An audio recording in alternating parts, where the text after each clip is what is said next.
बताओ विमान का आविष्कार किसने किया? आप बताओ भैया, विमान किसने बनाया और कब बनाया? विमान बनाने वाले वैज्ञानिक का नाम है राइट ब्रदर्स। 1903 में सफल परीक्षण किया विमान का। दुनिया में विमान कब बना? 1903 में। आज ये 2023 चल रहा है, लगभग 120 वर्ष पहले विमान का आविष्कार हुआ। क्यों जी?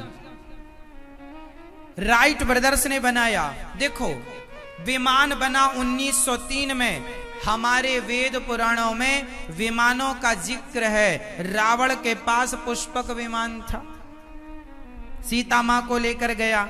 तो हमारे यहाँ वेद पुराणों में यदि विमानों का जिक्र है, इससे यह पता लगता है कि टेक्नोलॉजी विमानों वाली हमारे पास थी तब विमान बना, और जब विमान बना तो पुराणों में उसका जिक्र आया। मतलब हमारे पास यह टेक्नोलॉजी पहले से थी।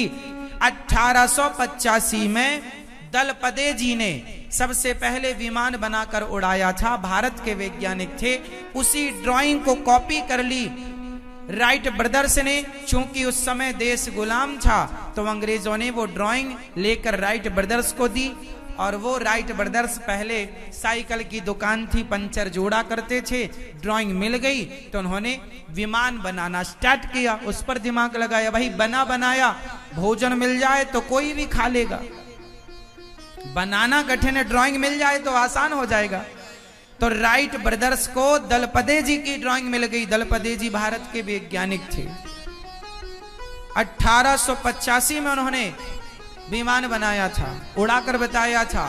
ये भारत के इतिहास पर दर्ज है। मतलब हमारे वेद पुराणों में पूरी साइंस की बातें हैं, विमानों की जिक्र है। मतलब विमानों की कोई रचना आज की नहीं है, हमारे यहाँ पहले से मौजूद थी। अब टीवी, कैमरा, ये कोई आज की रचना नहीं है। हमारे यहाँ पहले से जब महाभारत का युद्ध हुआ तो महाभारत युद्ध का आंखों देखा हाल कौन सुना रहा था? बोलो,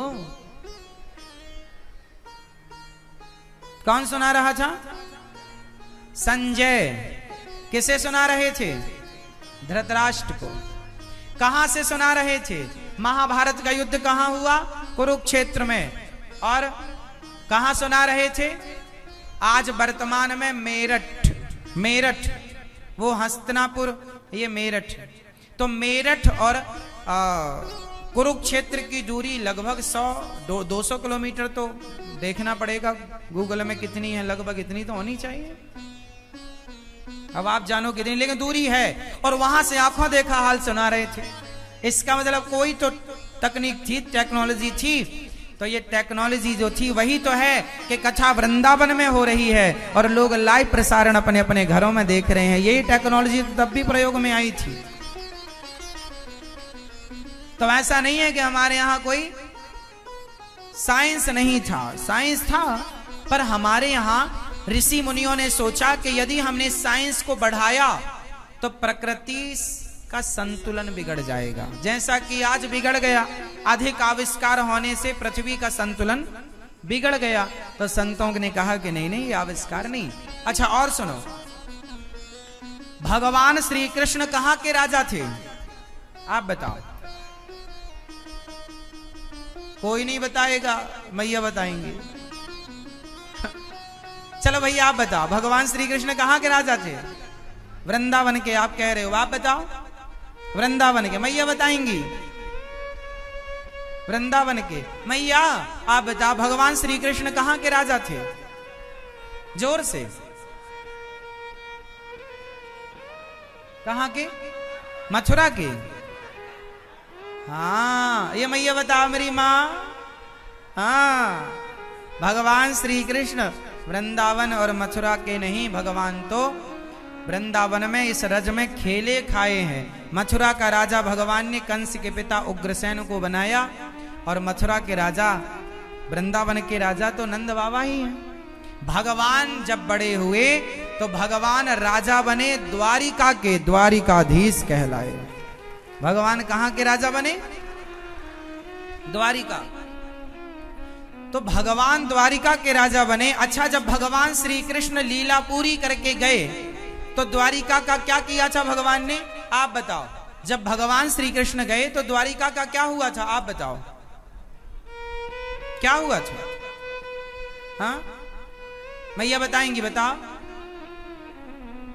हाँ, क्या हुआ? पीछे वाले भक्त बताएंगे। समुद्र में द्वारिका को भगवान डुबा दिए थे।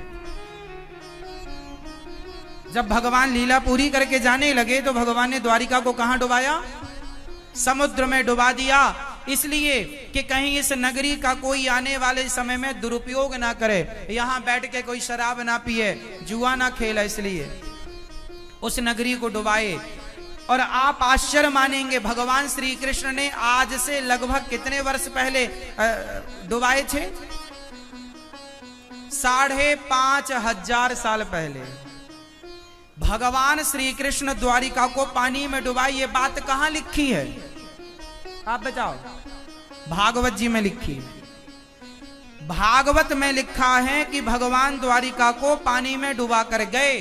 और आश्चर्य मानेंगे आप, 2015-2016 में भारत के वैज्ञानिकों को, दुनिया के वैज्ञानिकों ने खोज निकाला और द्वारिका में समुद्र के अंदर आज भी वो द्वारिका मौजूद है। विज्ञान खोज चुका है, ये हम नहीं कह रहे हैं।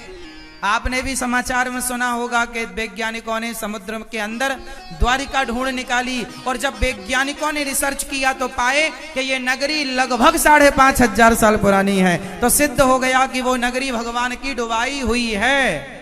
तो मतलब हमारे पुराणों में जो लिखा है उसे विज्ञान ने ढूंढ कर सिद्ध कर दिया कि नहीं। मतलब हम कहते थे कि द्वारिका पानी में डूब गई, तो लोग कहते थे अरे कैसे डूब जाएगी पानी में, मिलती कि नहीं, तो मिल गई। अब सिद्ध हो गया कि जो लिखा है वो बिल्कुल सत्य है।